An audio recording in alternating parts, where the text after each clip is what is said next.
The scream that pierced the mountain air that September morning in 1878 sent every bird within a mile scattering from the pines. But Xander Whitmore barely flinched as he tracked the elk through the dense undergrowth of the Cascade Mountains near Spokane, Washington.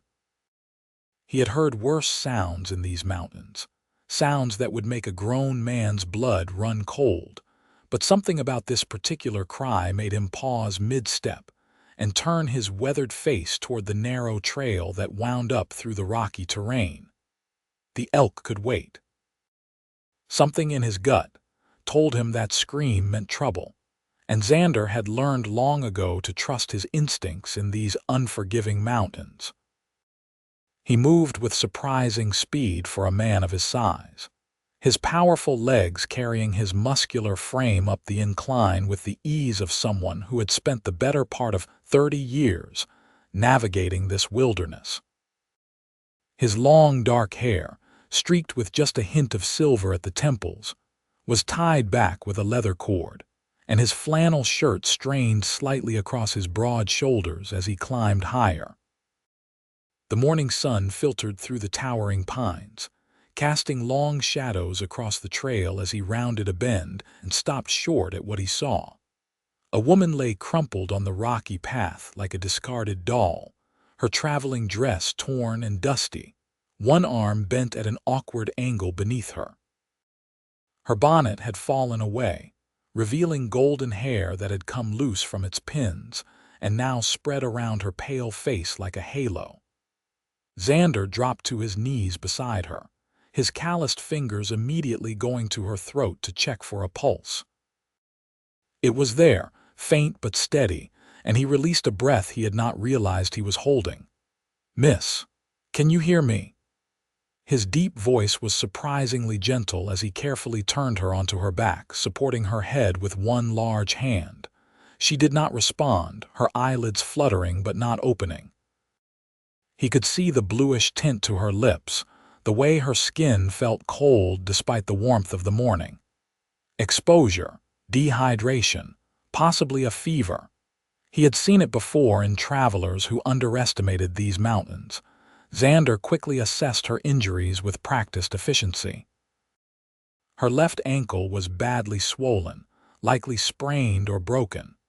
There were cuts and scrapes on her hands and face, suggesting she had fallen more than once.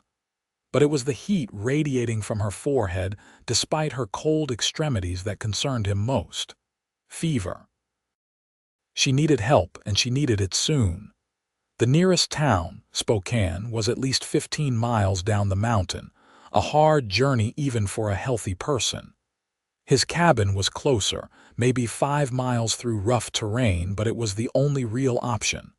Xander did not hesitate. He shrugged off his heavy coat and wrapped it around her small frame before carefully gathering her into his arms. She weighed next to nothing, this fragile creature who had somehow ended up alone on his mountain.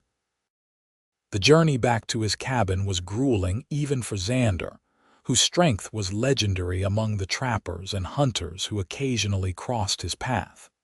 His arms burned with the effort of carrying her, but he never once considered setting her down for a rest. Every minute counted when dealing with mountain fever.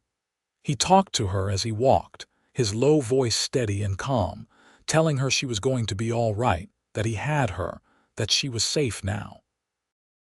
"Just hold on," he murmured as he navigated a particularly treacherous section of trail, his boots finding purchase on loose stones.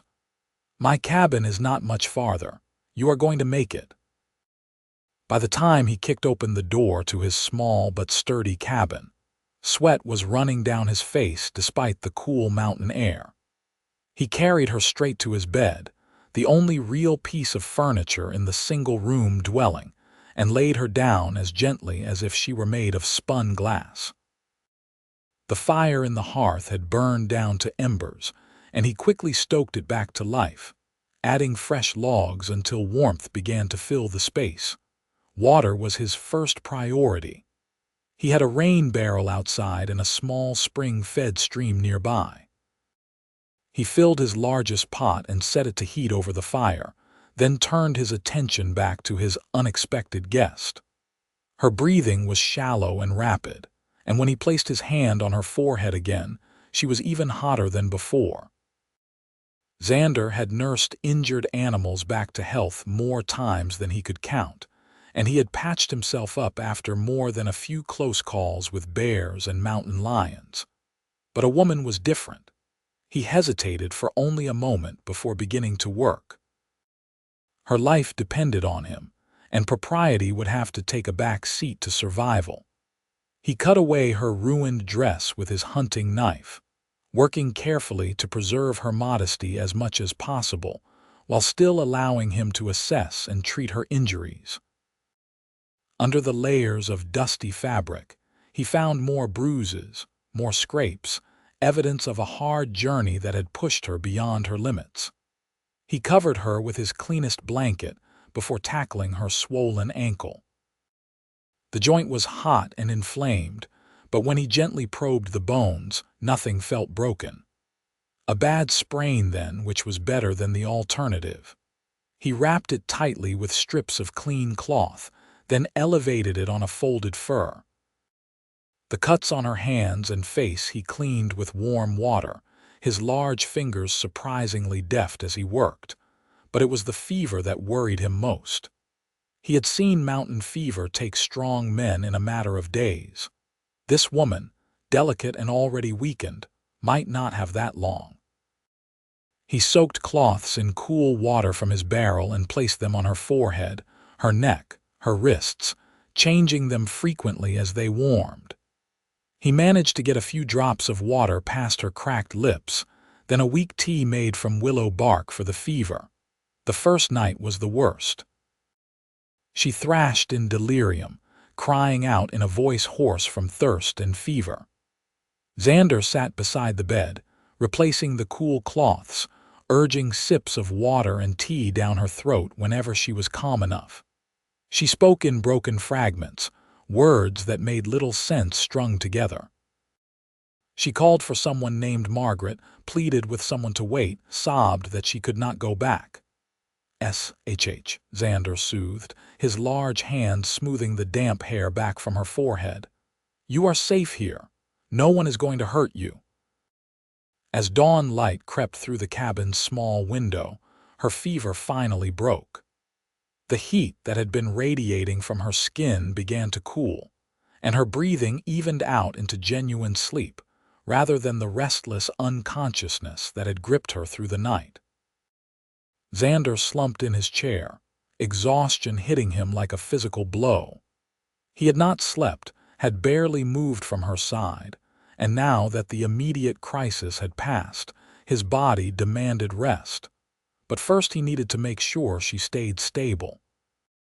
He changed the blankets, now damp with sweat, for dry ones from his chest. He checked her ankle again, relieved to see the swelling had not increased. Then, and only then, did he allow himself to close his eyes, his head dropping forward onto his chest as sleep claimed him. The sun was high when Xander woke with a start, his hand automatically going to the knife at his belt before he remembered where he was and why. He looked immediately to the bed and found himself staring into a pair of confused green eyes. "Where am I?" The woman's voice was barely a whisper, rough from disuse and dehydration. Xander stood slowly, not wanting to frighten her. He knew what he must look like, this giant of a man with his wild hair and rough clothing in a cabin deep in the wilderness. "You are safe," he said, his voice intentionally gentle. "I found you collapsed on the mountain trail yesterday morning. You have been very sick." She tried to sit up and immediately gasped in pain, her hand going to her wrapped ankle. "Do not move," Xander said quickly, crossing to the bed. "Your ankle is badly sprained. You need to keep it elevated." "I do not understand." She looked around the cabin with growing alarm. "How did I get here? Who are you?" "My name is Xander Whitmore. I live on this mountain, have for most of my life. I carried you here from the trail." "You were unconscious, burning with fever." He paused, then asked gently, "What is your name?" She opened her mouth, then closed it again, her brow furrowing. "Grace," she said finally. "Grace Kensington. Well, Miss Kensington, you are lucky to be alive. Another few hours in the elements and I might not have found you in time." He poured water from his pitcher into a cup and offered it to her. "Drink this. Slow sips." Grace took the cup with trembling hands and drank gratefully. When she had emptied it, Xander refilled it and she drank again. Color was slowly returning to her cheeks, and her eyes, though still confused, were clearer than they had been. "What were you doing alone on that trail?" Xander asked, settling back into his chair. "It is dangerous country even for experienced travelers." Grace's expression shuddered and she looked away. "I was traveling to Spokane. My horse threw me 2 days ago and ran off. I tried to walk, but I got turned around and then I could not go any farther." It was a partial truth at best, Xander could tell, but he did not press. Whatever secrets this woman was running from were her own business, at least for now. "Spokane is 15 miles down the mountain. You were heading in the wrong direction." "Oh." Her voice was small, defeated. "I thought I was following the trail." "These mountains can be confusing if you do not know them."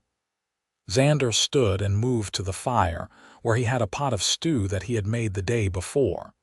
"You need to eat something. Build your strength back up." He ladled out a bowl of the hearty venison stew and brought it to her, along with a spoon. Grace took it hesitantly, and he could see the questions in her eyes.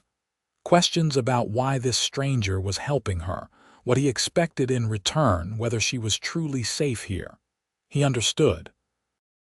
A woman alone with a man she did not know, miles from civilization. She had every reason to be wary. "I know what you must be thinking," Xander said quietly. "But you have my word that you are safe here. I will not harm you. When you are strong enough to travel, I will take you to Spokane myself." Something in his voice must have convinced her, because the tension in her shoulders eased slightly. She began to eat, slowly at first, then with more enthusiasm as her body remembered its hunger. Xander busied himself around the cabin, giving her space, tending to his gear and checking his traps through the window. "Thank you," Grace said after she had finished the stew, "for saving my life, for taking care of me." Xander turned from the window and met her eyes. "Any decent person would have done the same." "I am not so sure about that." There was a bitterness in her voice that spoke of hard experience. "The world is not always kind to women in difficult circumstances." "Well, you do not have to worry about that here. You can rest and heal, and when you are ready, we will talk about getting you where you need to go." Over the next few days, Grace slowly regained her strength. The fever did not return, and though her ankle was still too swollen and painful to walk on, the worst of the injury seemed to be healing. Xander proved to be a surprisingly capable nurse, changing her bandages with gentle efficiency, making sure she ate regular meals, helping her when she needed to move around the cabin. He had rigged up a privacy screen made from a blanket hung on a rope so she could have some space to herself, and he slept on the floor near the fire, insisting that she keep the bed. He was unfailingly respectful, averting his eyes when helping her with personal needs, giving her as much dignity as the circumstances allowed.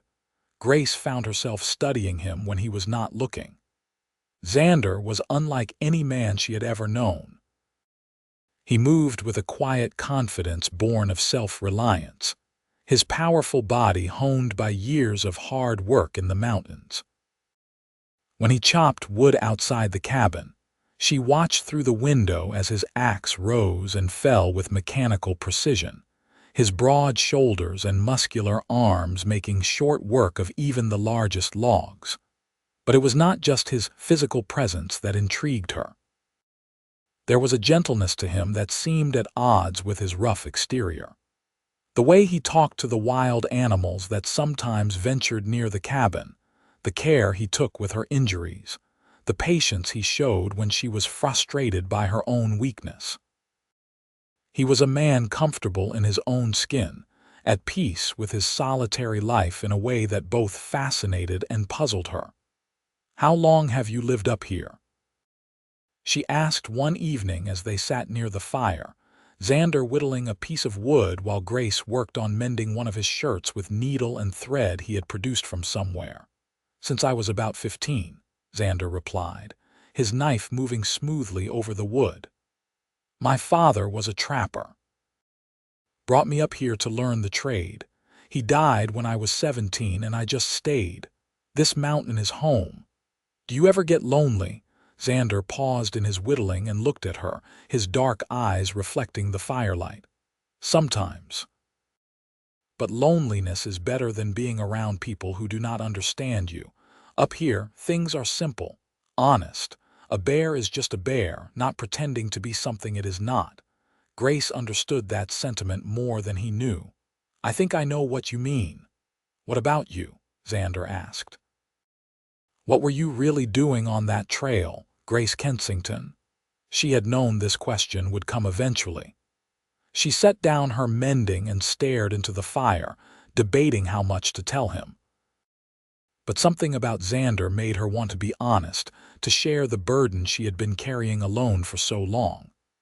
"I was running away," she said finally, "from a marriage that my father arranged without my consent. The man he chose is wealthy and well-connected, but he is also cruel. I saw how he treated his first wife before she died. I could not, would not, let that be my fate." Xander's jaw tightened. "So you left." "I left. Took what little money I had saved and bought passage on a stagecoach heading west. I was supposed to change coaches in Spokane and continue to Seattle, where I hoped to find work as a teacher. But the coach was attacked by bandits outside of town. I managed to run into the woods during the confusion, but I got separated from the trail and ended up in the mountains." "And your horse?" "I stole it from a farm when I was trying to find my way back to the road. I know that was wrong, but I was desperate." She looked at him, expecting judgment, but his expression was neutral. "It threw me when we encountered a snake on the trail. I have not seen it since." Xander was silent for a long moment, processing this information. "This man your father wanted you to marry, will he come looking for you?" "Probably. My father has resources, but I do not think they would look for me this far out. As far as anyone knows, I disappeared during the bandit attack. They probably think I am dead." "Maybe that is for the best," Xander said quietly, "at least until you are settled somewhere safe." "You think I am terrible?" Grace asked, her voice small. "For running away, for stealing that horse?" Xander looked at her with an intensity that made her breath catch. "I think you were brave. I think you did what you had to do to survive. There is no shame in that." The tears that Grace had been holding back since she woke up in this cabin finally spilled over. Not tears of sadness, but of relief. Someone understood. Someone did not judge her for the choices she had made. Xander set down his whittling and moved closer, offering her a clean cloth to dry her eyes. "It is all right," he said softly. "You are safe now, I give you my word." As the days turned into weeks, Grace grew stronger. Her ankle healed enough that she could put weight on it with the help of a crutch Xander fashioned for her. She began to help around the cabin, insisting that she earn her keep. She cooked meals while Xander was out checking his traps, mended his clothes, organized his supplies. It gave her a sense of purpose, of usefulness. Xander taught her about the mountain, pointing out edible plants and showing her how to identify animal tracks. He took her outside on short walks, letting her build up her strength gradually. She learned that he was not just a trapper but also a skilled hunter and tracker, that he traded furs and meat in Spokane a few times a year for supplies he could not make or catch himself. "Do you ever want more than this?" Grace asked one afternoon as they sat outside the cabin, watching the sun paint the mountains gold and orange. A family, a home in town. Xander considered the question carefully. I used to think this was all I needed, but lately. He trailed off, looking at her with an expression she could not quite read. Lately, I have been wondering if maybe I have been hiding up here as much as you were running away down there. Hiding from what? From the possibility of being hurt, from trusting people, from wanting things that I convinced myself I did not need. He stood abruptly, as if uncomfortable with the direction of the conversation. We should head back inside. It gets cold quick once the sun sets. That night, Grace could not sleep. She kept thinking about what Xander had said, about hiding and running. Was there really so much difference between what he had done and what she was doing? They had both chosen isolation over the risk of pain. But being here with him, in this cabin on this mountain, did not feel like isolation. It felt like something else entirely, something that both excited and terrified her. She rose from the bed as quietly as she could, but Xander stirred from his bedroll by the fire. "Are you all right?" he asked, his voice thick with sleep.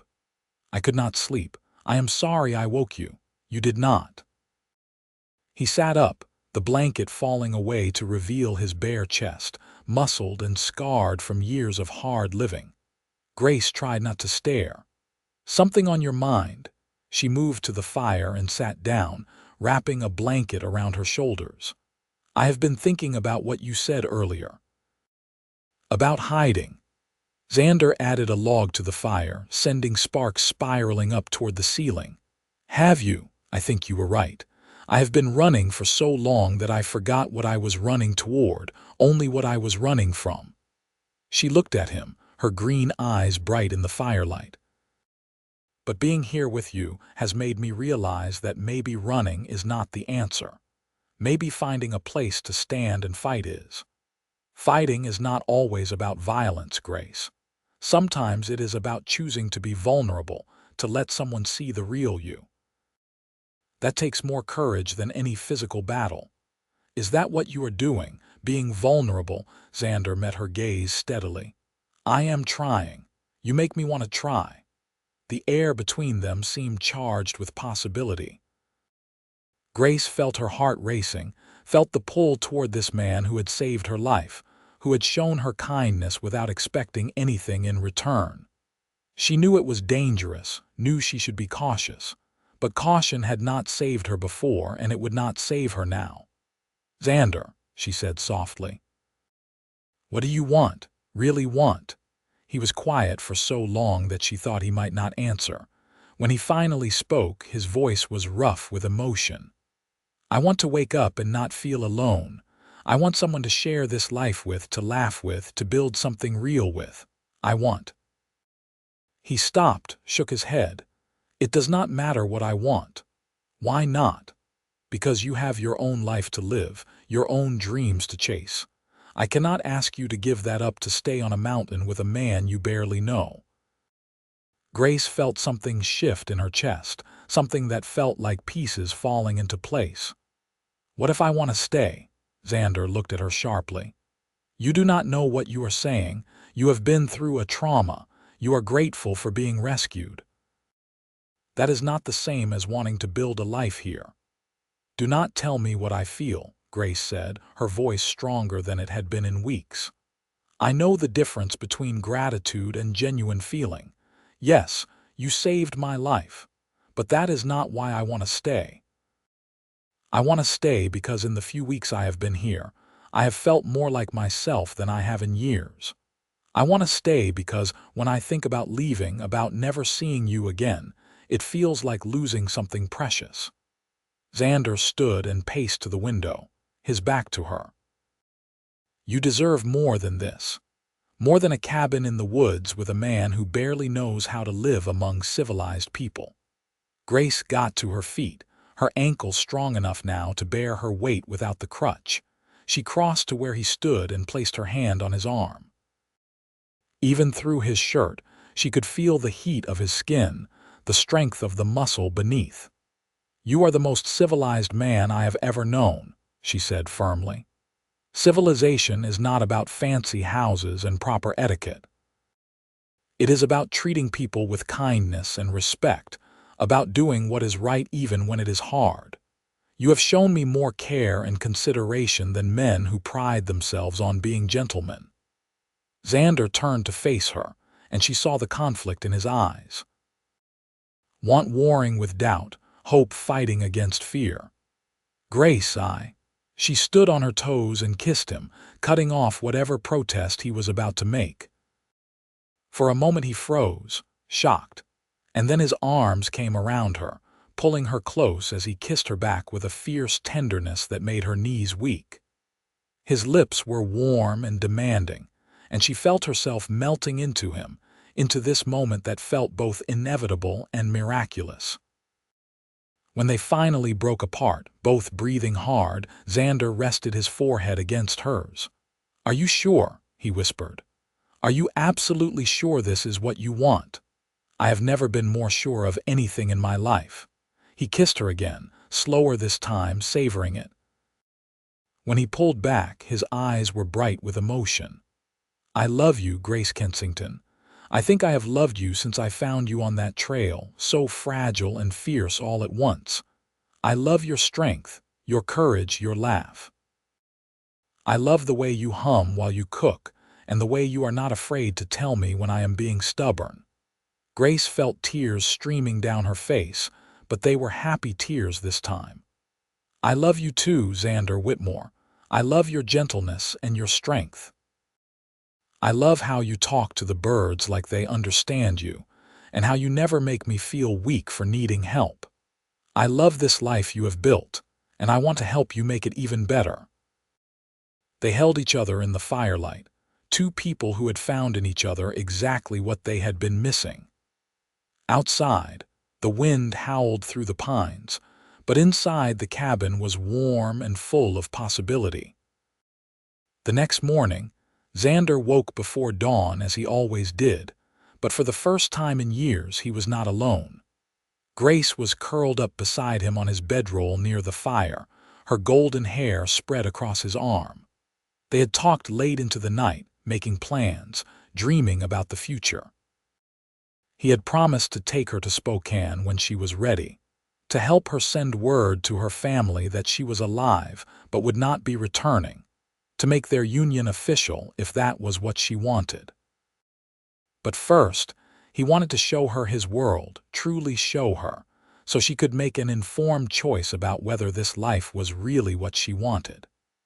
It was one thing to be grateful to the man who saved you, another entirely to commit to a life of isolation and hard work in the mountains. Over the following weeks, Xander taught Grace everything he knew: how to set traps and check them, how to read the weather in the clouds and the behavior of animals, how to find water and edible plants, how to shoot his rifle, though her first attempts resulted in her falling on her backside from the recoil, making them both laugh until their sides hurt. Grace proved to be a quick learner, eager and unafraid of hard work. She helped him smoke meat for the winter, learned to tan hides, even assisted with butchering a deer he brought down. She wrinkled her nose at the messier parts but did not shy away from them. "My mother would faint if she could see me now," Grace said one afternoon as they worked together to preserve the venison. Her hands were bloody, her dress stained, but her eyes were bright with accomplishment. "You miss them, your family?" Xander asked, curious about the life she had left behind. Grace was quiet for a moment. "I miss my mother sometimes. She was not a strong woman, not like I am learning to be.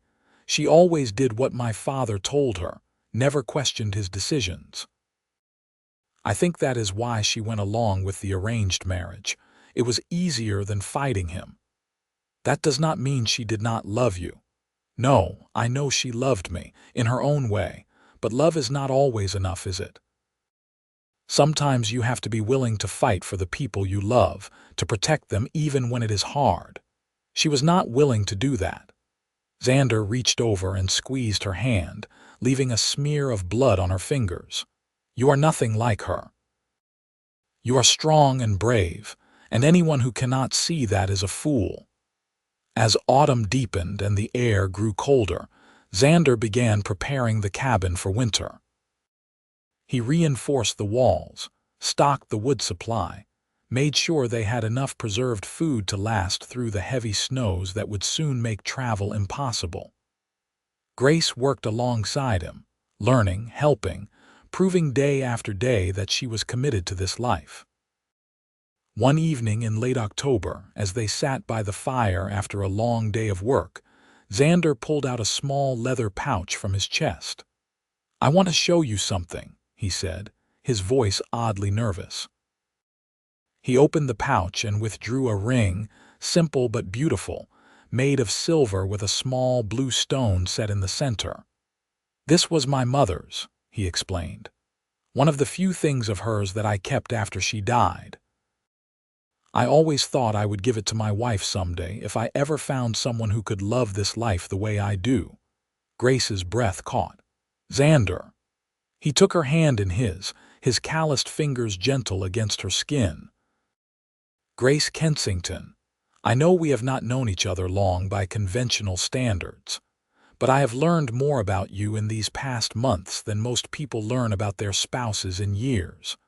I know you are strong and capable. I know you are kind but not weak. I know you make me want to be a better man. Will you marry me?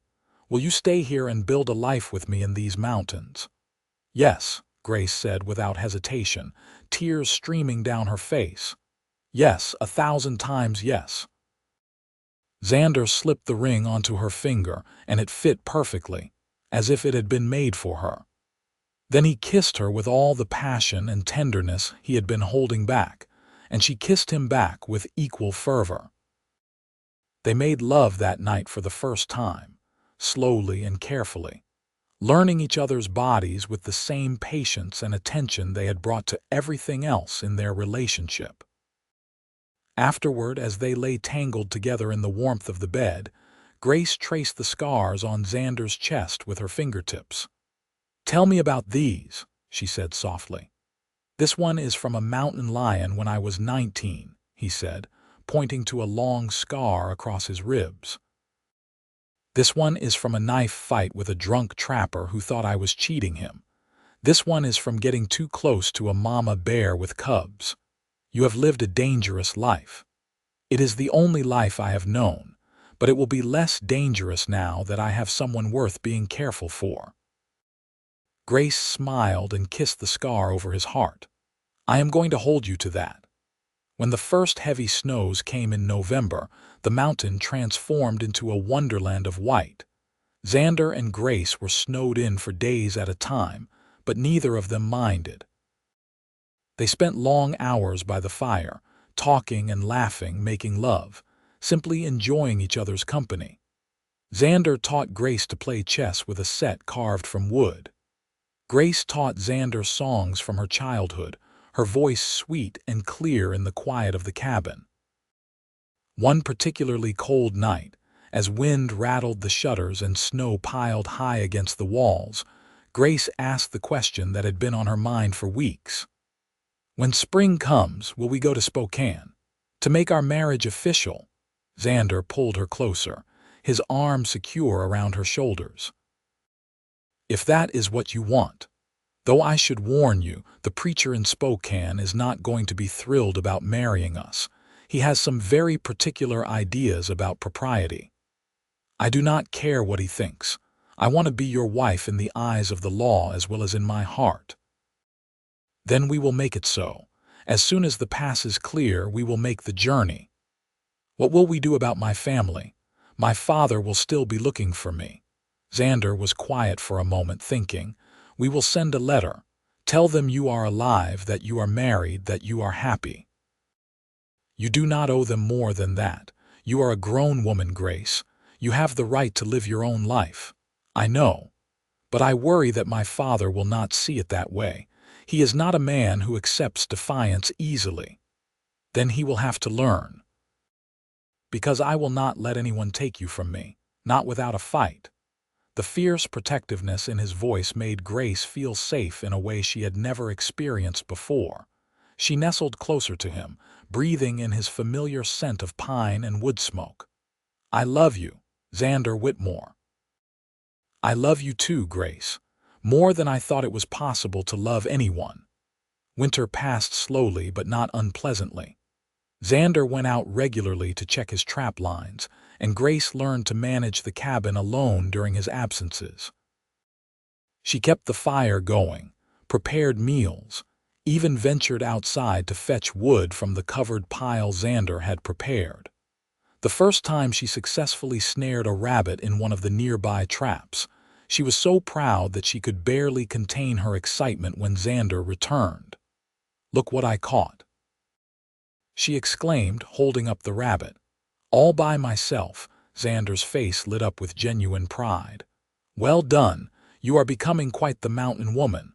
I had a good teacher." As winter gave way to early spring, the mountain began to thaw. The snow melted in patches, revealing the green beneath.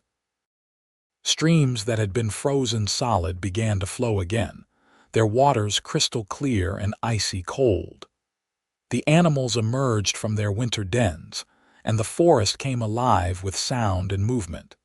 In late March, Xander declared that the passes were clear enough for them to attempt the journey to Spokane. Grace was nervous but excited. She had not seen another human being besides Xander in 6 months, and while she had no regrets about the time they had spent alone together, she was curious about how they would navigate the world as a couple. They packed light, taking only what they needed for the journey and a few furs that Xander could trade for supplies. Grace wore the best of her repaired traveling dresses, and Xander put on his cleanest shirt and pants, though he looked uncomfortable in anything other than his usual rough work clothes. The journey down the mountain took 2 full days, with an overnight camp in a sheltered valley. Xander was constantly vigilant, his rifle always within reach, alert to any danger. But the trip was uneventful, and they reached the outskirts of Spokane on the afternoon of the second day. Spokane had grown since Xander's last visit in the fall. New buildings were going up along the main street, and there seemed to be more people than ever. Grace held tight to Xander's arm as they navigated the crowded boardwalk, feeling overwhelmed by the noise and bustle after so many months of quiet. They found the preacher's house on the edge of town, a modest structure with a small church attached. Reverend Thomas Miller answered their knock, his eyes widening in surprise when he saw Xander. "Xander Whitmore, I had not expected to see you until fall. And who is this lovely young lady?" "This is Grace Kensington. We would like you to marry us, Reverend." The preacher's expression shifted from surprise to concern. "Marry you, but I?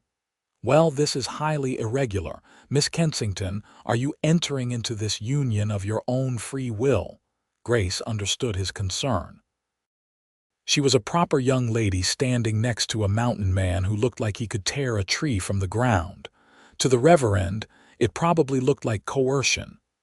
"I am," she said firmly, meeting his eyes. "Xander saved my life last fall when I was lost in the mountains. He has been nothing but kind and respectful to me. I love him and I want to be his wife." Reverend Miller studied her face carefully, then nodded slowly. "Very well, but there are certain formalities we must observe. Miss Kensington, do you have family who should be notified of your intentions?"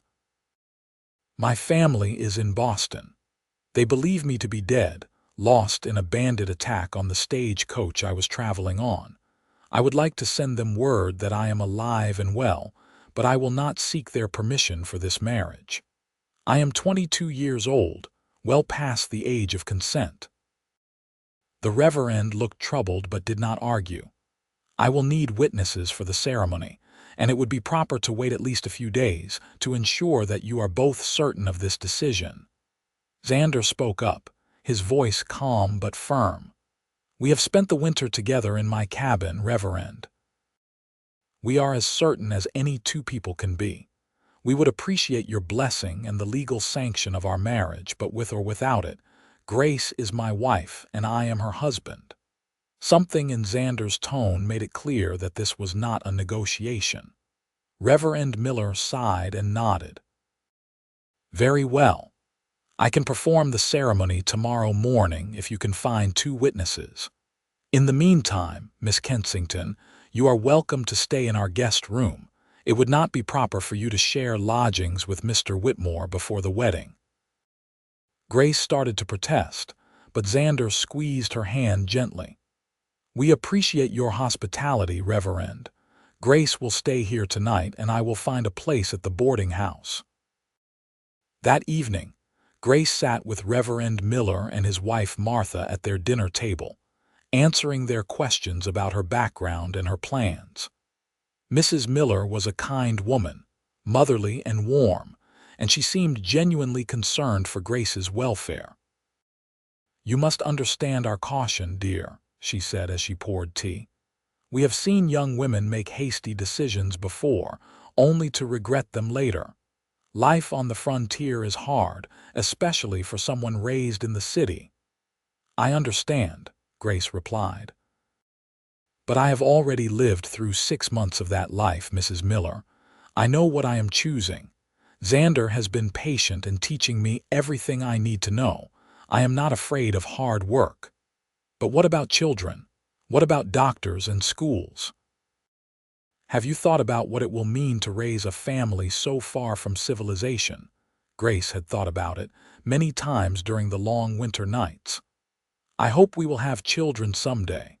And yes, the isolation will be challenging.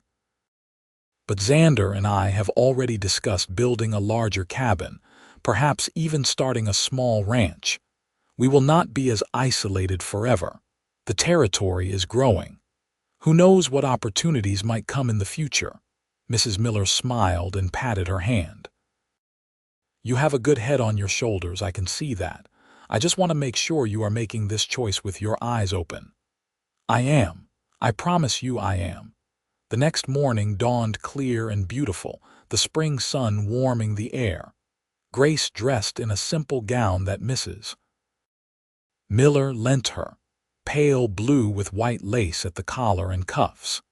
It was not the elaborate wedding dress she might have had if she had married the man her father chose, but she loved it far more because it represented her own choice, her own future. Xander met her at the church, and she caught her breath when she saw him. He had cleaned up, trimmed his beard, and pulled his hair back neatly. He wore a borrowed suit that strained slightly across his broad shoulders, and he looked both uncomfortable and heartbreakingly handsome. "You are beautiful," he whispered as she joined him at the front of the small church. "So are you," she whispered back, making him smile. The witnesses were the town's blacksmith and his wife, friendly people who had known Xander for years. The ceremony itself was simple but moving, and when Reverend Miller pronounced them husband and wife, Xander kissed Grace with such tender passion that Mrs. Miller had to dab at her eyes with her handkerchief. They spent one more night in Spokane, this time sharing a room at the boarding house as a properly married couple. They made love with a new dimension of joy and freedom, knowing that they were now bound together not just by love but by legal and religious vows.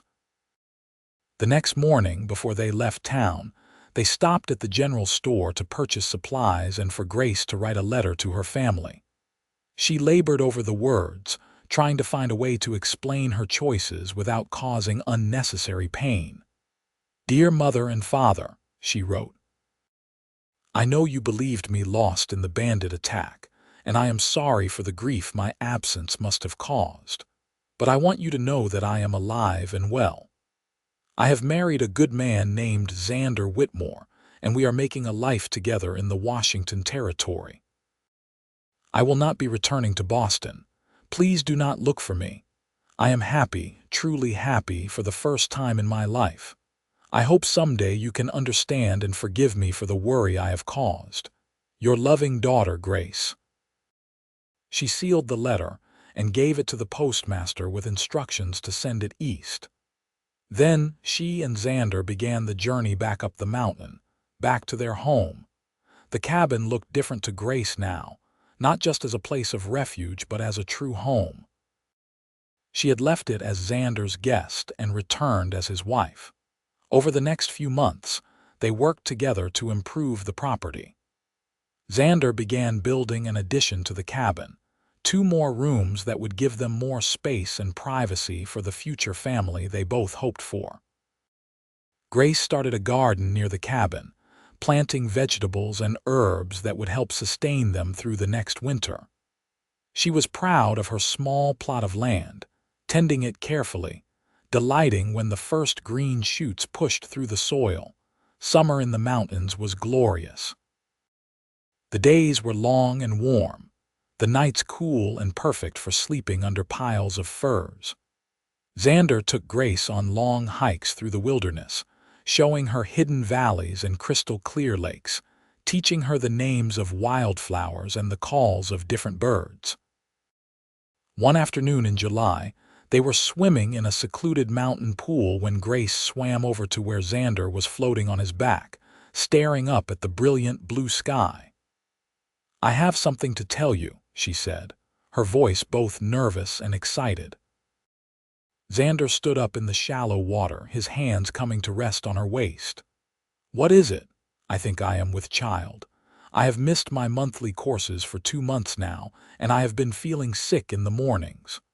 For a moment Xander just stared at her, his expression unreadable.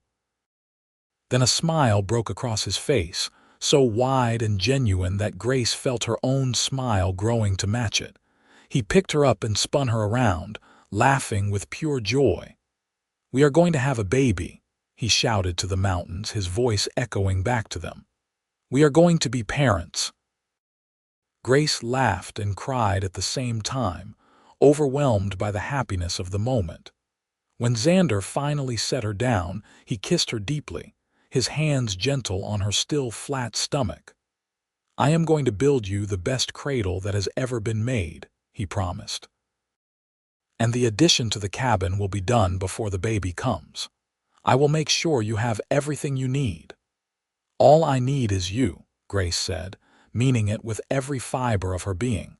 True to his word, Xander worked tirelessly to complete the cabin expansion before winter set in.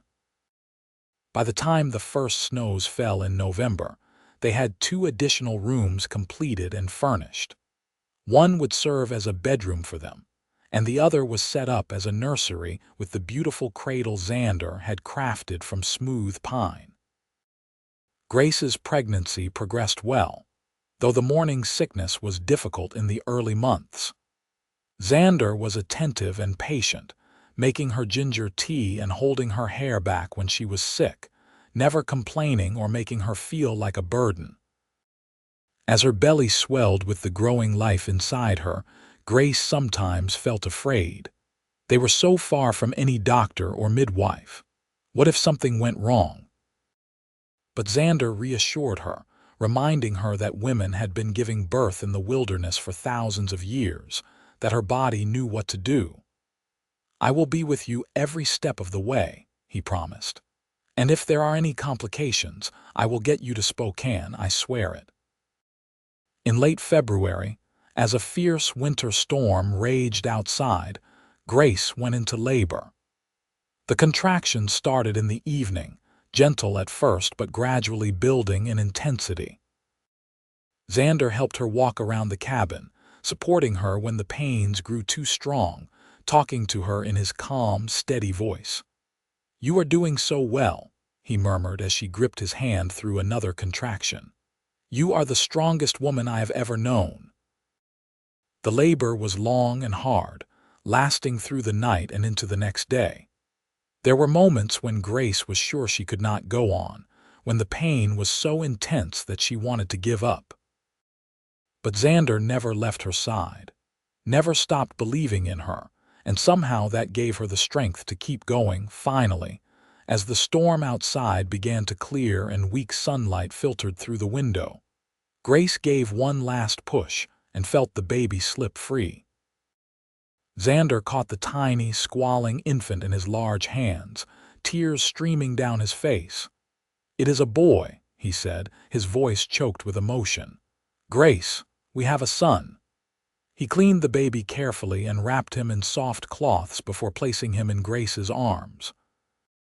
She looked down at the tiny red face, at the shock of dark hair so like his father's, and felt her heart expand with a love so fierce it took her breath away. "Hello, little one," she whispered. "Welcome to the world." They named him Thomas Xavier Whitmore, Thomas after Reverend Miller who had married them, and Xavier as a variation of his father's name. Little Tommy, as they called him, was a healthy baby with a strong set of lungs that he exercised frequently in the early weeks. Xander proved to be a devoted father, walking the floors with Tommy when he was fussy, changing his cloths without complaint, making silly faces to get him to smile. Grace often woke in the night to find Xander sitting by the cradle, just watching their son sleep with an expression of wonder on his face. "I never thought I would have this," he confessed one night as they lay in bed, Tommy finally asleep between them. "A family of my own. I thought I was meant to be alone." "You were never meant to be alone," Grace said softly. "You were just waiting for the right people to find you, or for you to find them." As spring arrived and Tommy grew stronger, the little family settled into a rhythm. Grace managed the household and cared for the baby while Xander worked on expanding their homestead. He built a small barn and acquired a few chickens and a milk cow, trading furs with a farmer in the valley below. When Tommy was 4 months old, they made the journey to Spokane so the baby could be christened, and so they could stock up on supplies they could not make themselves. The Millers were delighted to meet the baby and congratulated the young parents on their healthy son. "You look happy, Mrs.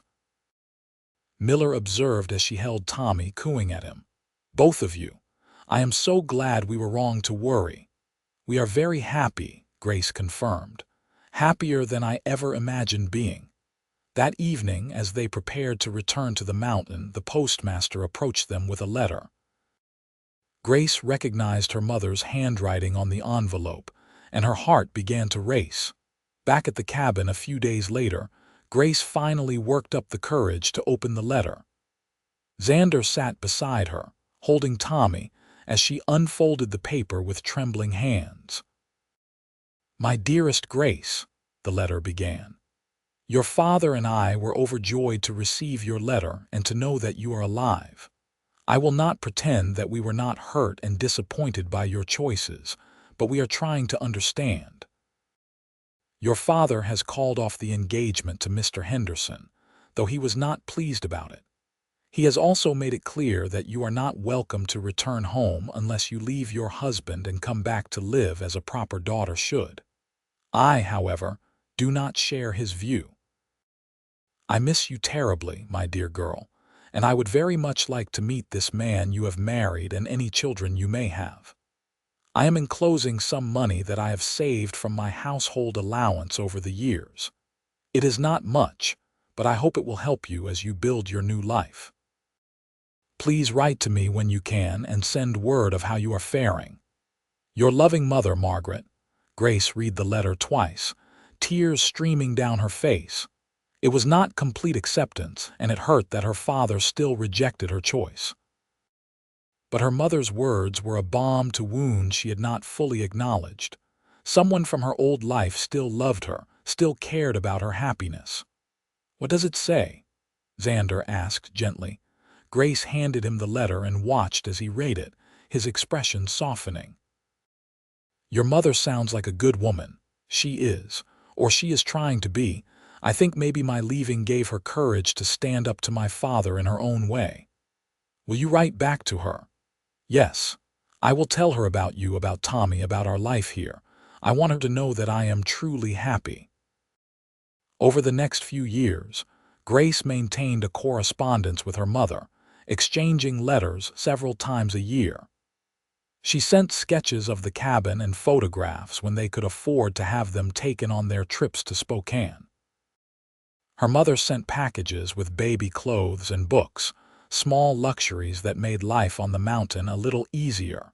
When Tommy was 2, Grace became pregnant again. This time the pregnancy was easier, and she gave birth to a healthy baby girl in the warmth of late spring.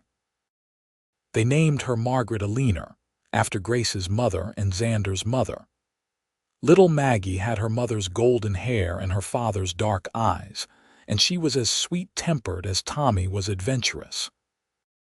Xander built an even larger addition to the cabin, creating proper bedrooms for the growing children and a larger main room where they could gather as a family. He also began teaching Tommy the skills he would need to thrive in the mountains, taking the boy with him on short trips to check traps and hunt small game. Grace established a small school in the cabin, teaching both children to read and write using books her mother sent and ones they purchased in Spokane. She was determined that her children would have education and opportunities, even if they chose to remain in the mountains. When Tommy was 5 and Maggie was 3, they welcomed a third child, another boy they named James Patrick. Jamie, as they called him, was a perfect blend of his parents, with his mother's green eyes and his father's strong build. He was also the most curious of the children, constantly getting into things and exploring every corner of their expanding homestead. Life was not always easy. There were hard winters when supplies ran low, and they had to ration carefully. There were scares with illness, like the time Tommy broke his arm falling from a tree and Xander had to set it himself, because getting to a doctor would have taken too long. There were encounters with dangerous wildlife, including a terrifying incident when a bear got into their food storage and Xander had to drive it off with his rifle. But through it all, they had each other. Grace and Xander's love only deepened with time, growing richer and more complex as they navigated the challenges of life and parenthood together. They still made time for each other, stealing moments alone when the children were asleep, taking walks together through the forest they both loved.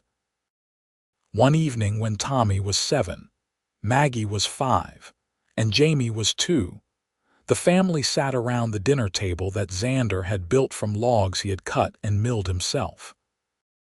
Grace looked around at her children, healthy and happy, at her husband, still strong and vital, and felt a surge of gratitude so powerful it brought tears to her eyes. "What is wrong, Mama?" Maggie asked, noticing her mother's tears. "Nothing is wrong, sweetheart. I am just happy, so very happy." Xander reached across the table and took her hand, his thumb rubbing gentle circles on her palm. "Me too," he said softly. "Me too." That night, after the children were tucked into bed and the cabin was quiet, Grace and Xander sat on the porch they had built onto the front of the cabin, watching the stars come out over the mountains. "You ever regret it?" Xander asked. "Giving up your old life for this one?" Grace did not even have to think about it. Never. Not for a single moment. This life, this family, it is everything I never knew I wanted. You saved me, Xander, not just from dying on that mountain trail, but from a life that would have slowly killed my spirit. "You saved me too," Xander replied, pulling her close. "I did not even realize how lonely I was until you came into my life. You gave me purpose, gave me a reason to build something lasting instead of just surviving day to day."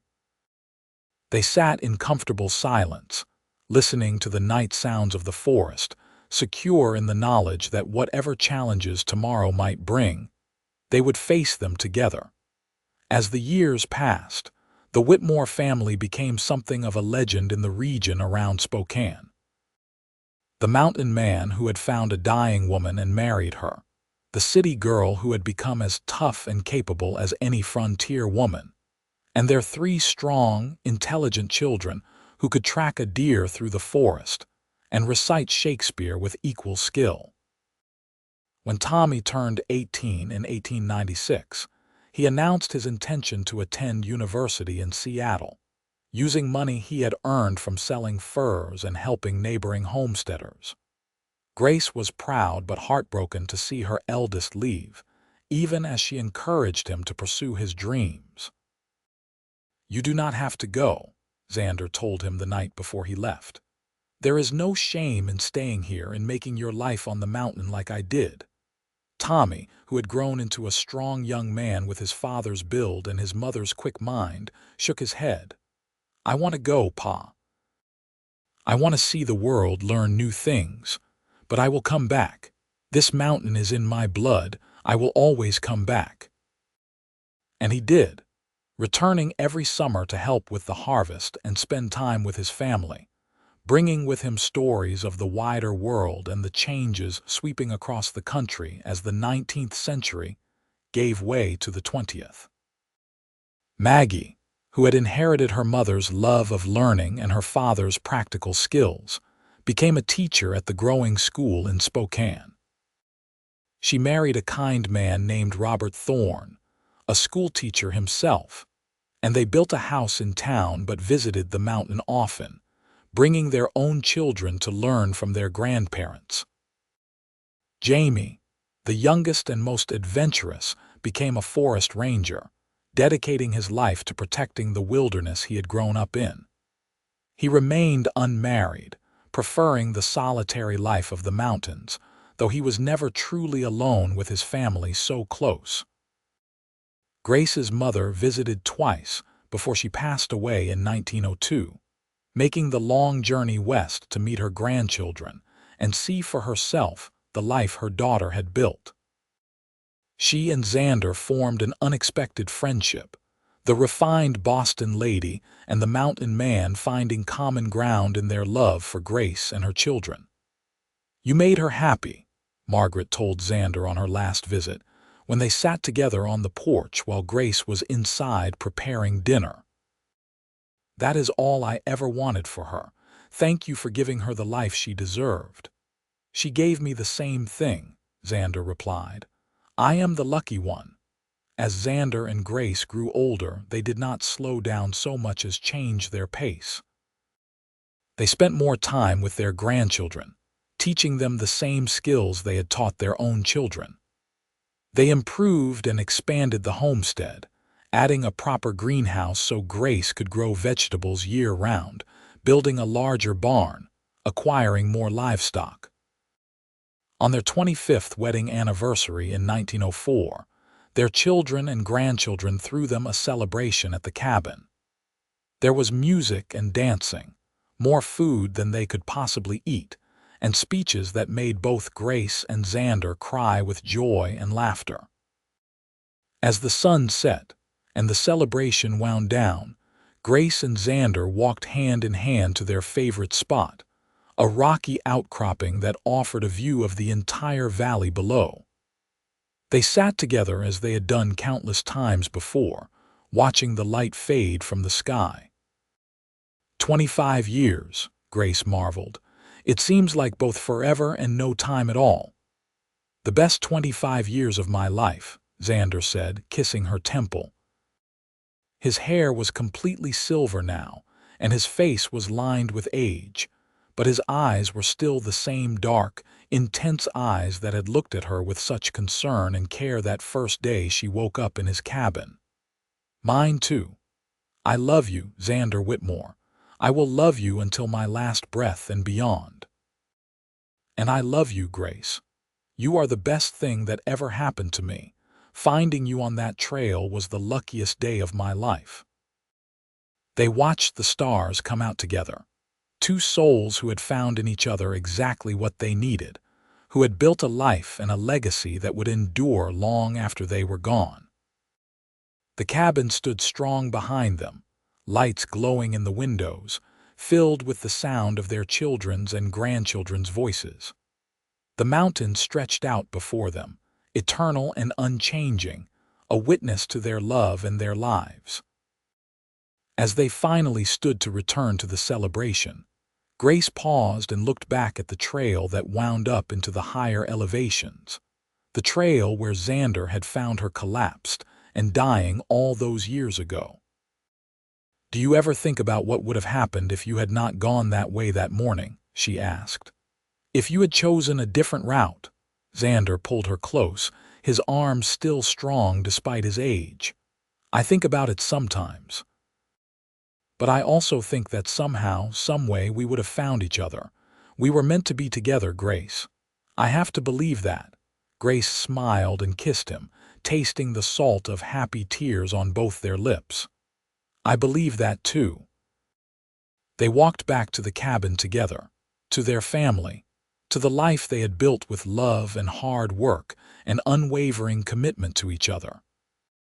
The mountain wind whispered through the pines, carrying with it the promise of tomorrow and all the tomorrows to come, and Grace and Xander faced them the way they had faced everything else, side by side, hand in hand together. Years continued to pass in the peaceful rhythm of mountain life. Xander and Grace watched their grandchildren grow, some staying close to the land and others venturing out into the rapidly changing world of the early 20th century. But no matter where life took them, they all returned to the mountain, to the cabin that Xander had built and that Grace had made into a home. In 1912, when Grace was 56 and Xander was 63, they sat together on that same porch where they had spent so many evenings, watching another sunset paint the sky in shades of gold and crimson. Grace's hair was silver now, pulled back in the same simple style she had worn for decades. Xander's hands, gnarled from years of hard work, held hers gently. "I have been thinking," Grace said, "about writing down our story. For the grandchildren and their children after them, so they will know how we found each other, how love can bloom even in the hardest circumstances." Xander smiled, the corners of his eyes crinkling.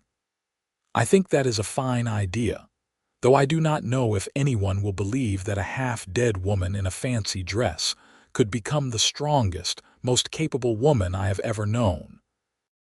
And I do not know if anyone will believe that a mountain man who looked like he could wrestle a bear could have the gentlest, most tender heart I have ever encountered."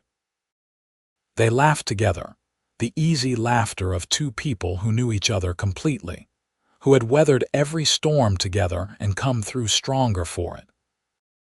Grace did write their story, filling page after page with memories of that first meeting, the long recovery, the slow building of trust that had blossomed into love, the challenges and joys of raising a family in the wilderness. She wrote about the hardships honestly, but also about the deep satisfaction of building something real and lasting with the person you loved most in the world.